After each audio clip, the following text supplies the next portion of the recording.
विद्यावान गुणी अति चातुर, राम काज करिबे को आतुर, सूक्ष्म रूप धरि सिंहि दिखावा, विकट रूप धरि लंक जरावा।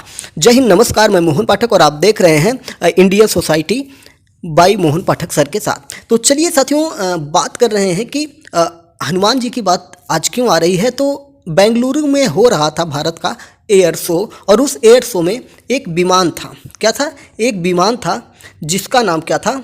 Half 42 aircraft. ठीक है, उसके बारे में भी हम जानेंगे, कौन सी कंपनी बना रही है, क्या कर रही है। आइए हम पहले आपको तस्वीरें दिखा देते हैं। ये देखिए, भारत के लड़ाकू विमान पर बैठे बजरंग बली, आया बड़ा तूफान। तो ये देखिए, आपके जो एरोप्लेन है, लड़ाकू विमान है, उसकी टेल पे, उसकी पूंछ पे लिखा हुआ है द स्टॉर्म इज कमिंग, यानी कि इसका मतलब होता है तूफान आ रहा है। तूफान आ रहा है, यानी कि तूफान की गति से ये एरोप्लेन आपका चलने वाला है। तो हनुमान जी की गति भी तूफान की तरह मानी जाती थी। तो इस चीज़ को लेके यहाँ पे किया गया है। तो बात करते हैं कि प्रॉब्लम क्या होगी। प्रॉब्लम ये हुई है कि जब ये तस्वीरें सामने आई तो उसमें क्या हुआ कि जो विपक्षी दल के नेता हैं, उन लोगों ने इस पे आरोप लगाया कि एक धर्म को बढ़ावा देने की बात हो रही थी।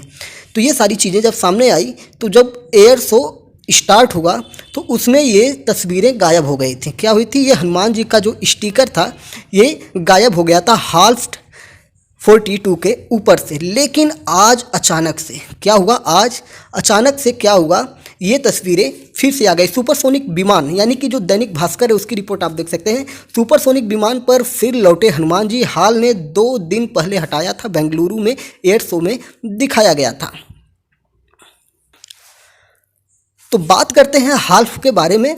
तो इंडिया टुडे की जो रिपोर्ट है उसके अनुसार जो है हाल्फ 42 जो है एयरक्राफ्ट हाल मारुत का सक्सेसर है। मतलब जो हाल कंपनी है उसकी सक्सेस है, इसीलिए हाल कंपनी ने मारुत कंपनी जो है, हाल मारुत कंपनी जो है, तो मारुत जो होता है यार, मारुत हनुमान जी का ही एक नाम तरह होता है। मतलब मारुत का मतलब होता है पवन। पवन यानी कि पवन देव। धार्मिक मान्यताओं के अनुसार हनुमान जी को पवन का बेटा माना जाता है। तो हनुमान जी को किसका बेटा माना जाता है? पवन देव का बेटा माना जाता है हिंदू धार्मिक ग्रंथों के अनुसार। तो इसी के रूप में जो ये सक्सेस प्राप्त हुई है एयरक्राफ्ट की, तो इसलिए हनुमान जी का स्टिकर इस पर लगा दिया गया और लिख दिया गया कि तूफान आ रहा है।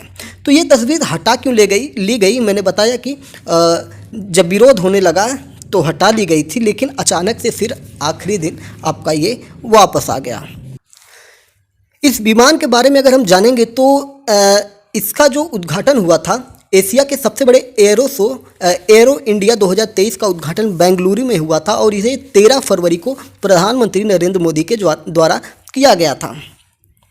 और इस कार्यक्रम में 800 से अधिक कंपनियों ने, लगभग 98 देशों के प्रतिनिधियों ने भाग लिया। अरे यार, आप देखो ना, पाकिस्तान की हालत देखो। एक तरह से कुछ लोग पाकिस्तान से भारत का कंपेयर कर दे रहे हैं। पाकिस्तान आज भूखा नंगा घूम रहा है और उसके यहाँ कोई जा नहीं रहा है, कोई विदेश का या दूसरे देश का प्रतिनिधि वहाँ जाना नहीं चाह रहा है। और भारत में देख रहे हैं आप 98 देशों का, लगभग 100 देशों के लोग तो सिर्फ घूमने आ रहे हैं कि भैया भारत में हो क्या रहा है। तो ये सारी चीज़ें आप देख सकते हैं, और आत्मनिर्भर भारत को यहाँ पे बढ़ावा देने की बात की गई है। तो इस प्लेन की खासियत क्या है, ये सारी चीज़ें आप यहाँ पे पढ़ सकते हैं, देख सकते हैं, इसलिए मैं आपको यहाँ पे रोक देता हूँ। तो ये दैनिक भास्कर की रिपोर्ट है, उसके अनुसार आप यहाँ पे देख सकते हैं। ये जो एरोप्लेन है काफ़ी अत्याधुनिक मॉडल में तकनीकियों से लैस है, और ये एक तरह से सिखाने का भी कार्य इसके द्वारा किया जाएगा। तो ये रही हनुमान जी की ताकत, यानी कि सिर्फ हनुमान जी का स्टिकर लगा देने मात्र से विपक्षी दलों में खलबली मच जा रही है। और उनका कहना है कि जो वर्तमान सरकार, नरेंद्र मोदी सरकार है, ये हिंदुत्व को ही बढ़ावा दे रही है, इसलिए हर जगह पर कर ले रही है। लेकिन जब सरकार की बात सुने तो सरकार का इसमें कहना है कि ये जो कंपनी थी, कंपनी का अपना निजी मामला है, उन्होंने ही खुद लगाया था, उन्होंने ही खुद हटाया था, क्योंकि कंपनी का नाम ही जो है वो मारुत है, इसलिए इन्होंने ऐसा किया था। तो ये रही न्यूज़। अगर खास बातें जाने तो 13 तारीख को इसका उद्घाटन हुआ था प्रधानमंत्री नरेंद्र मोदी के द्वारा, बेंगलुरु में हुआ था। 98 देशों के प्रतिनिधि यहाँ पर आए थे और अच्छा खासा इन्हें